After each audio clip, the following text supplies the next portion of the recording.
बिहार विधानसभा निवडणुकीचा निकाल अवघ्या काही तासांवर येऊन ठेपलाय। बिहारमध्ये कुणाची सत्ता येणार याबद्दल उत्सुकता आहेच। त्यासाठी आणखी काही तास प्रतीक्षा करावी लागणार आहे। मात्र एक्झिट पोल हाती आलेले आहेत आणि त्यात कुणाचं पारडं जड दिसतंय ते आपण पाहणार आहोत। जवळपास सर्वच एक्झिट पोलनं एनडीएचं पारडं जड असेल असा अंदाज वर्तवलाय। तर एक्झिट पोलचे आकडे काय आहेत ते पाहूयात।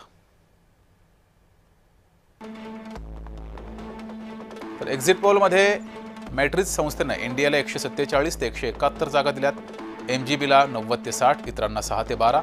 चाणक्य या संस्थेनं 130 ते 138 जागा एनडीएला, 110 ते 108 एमजीबीला, तर 3 ते 5 इतरांना। पोल डायरी या संस्थेनं एनडीएला 184 ते 209, एमजीबीला 57 ते 39, इतरांना 1 ते 5। प्रजा या संस्थेनं एनडीएला 186, एमजीबीला 50, इतरांना 7। आणि पोलस्ट्रॅट या संस्थेनं एनडीएला 133 ते 148, एमजीबीला 107 ते 90, इतरांना 3 ते 5। आणि पोल ऑफ पोल जर आपण बघितला या सर्वांचा आकडा जर आपण काढला तर 147 ते 160 जागा एनडीएला, 94 ते 77 जागा एमजीबीला आणि इतरांना 2 ते 6। त्यामुळे एनडीएची पुन्हा एकदा बिहारमध्ये सत्ता येण्याची दाट शक्यता आहे। एक्झिट पोलनुसार तरी हे अंदाज समोर आलेत।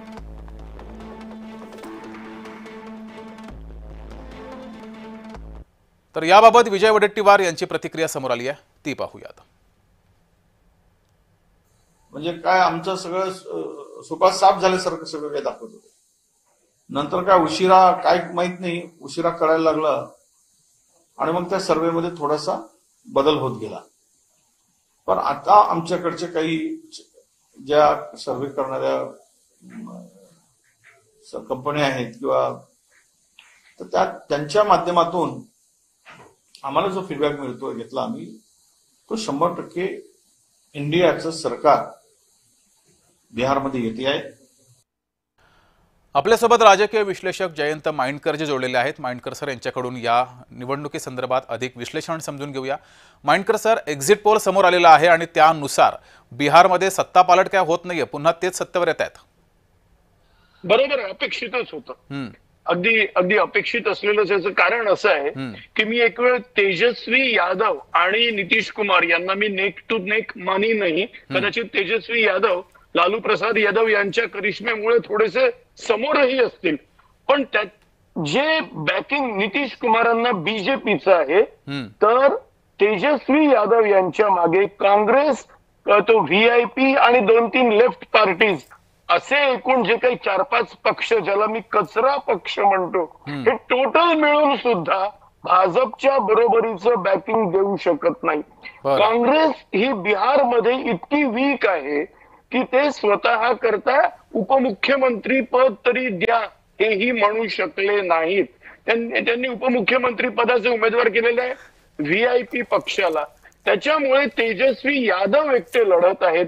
राहुल गांधी सुद्धा कॅम्पेनला फारसे गेले नाहीत। त्यांनाही जी काय कल्पना असेल, कारण मागच्याही वेळेस त्यांना 24 जागा मिळालेल्या होत्या। मुळातच 1985 नंतर म्हणजे 90 पासून लालू आणि 2005 पासून नितीश राज जे काही बिहारमध्ये सुरू आहे तर त्याच्यात आता या नितीश राज मध्ये परिवर्तन होणार नाही। जसा मी हा एक मुद्दा सांगितला तसाच मला एक दुसरा तेवढाच महत्वाचा मुद्दा सांगायचा आहे, ते म्हणजे मध्य प्रदेशात लाडली बहना, महाराष्ट्रात लाडकी बहीण, तिथे 1200 आपल्याकडे 1500।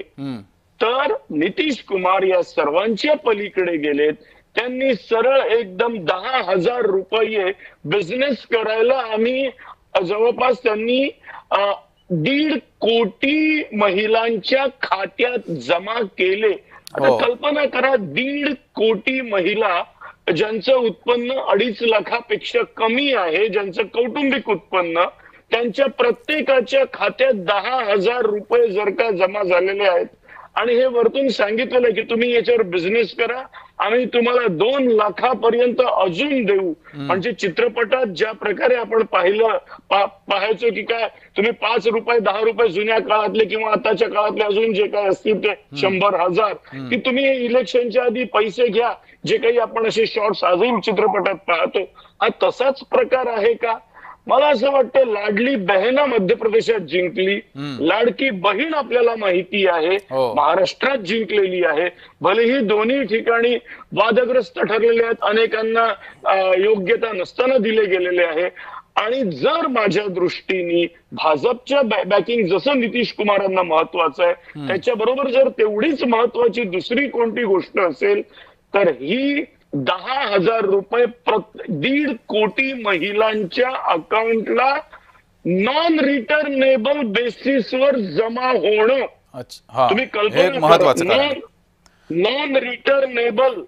आणि पुढचं लक्षात घ्या, 1.5 कोटी महिला म्हणजे एका महिलेचं किमान 4 ते 5 माणसांचं घर, आणि त्याच्यानंतर त्याच्यातले किमान 2 ते 3 व्होटर्स.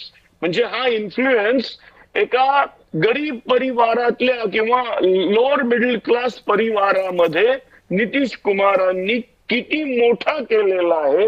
या अशा प्रकारच्या रेवड्या वाटणं योग्य आहे का?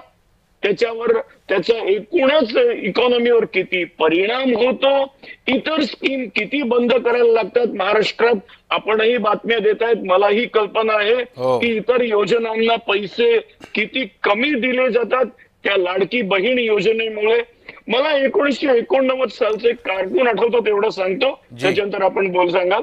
1989 साली जेव्हा राजीव गांधी आणि व्हीपी सिंग एकमेकांच्या समोर इलेक्शनला उभे होते तेव्हा त्यांना थोडीशी कल्पना होती की जरा आपण वीक होतो आहे आपल्या कॅम्पेनमध्ये. त्यांनी एक स्कीम अनाऊन्स केली इलेक्शन सुरू व्हायच्या अगदी किंवा इलेक्शन सुरू असतानाच, की मी महिलांच्या करता त्या काळात 5,000 कोटीची योजना आणेन.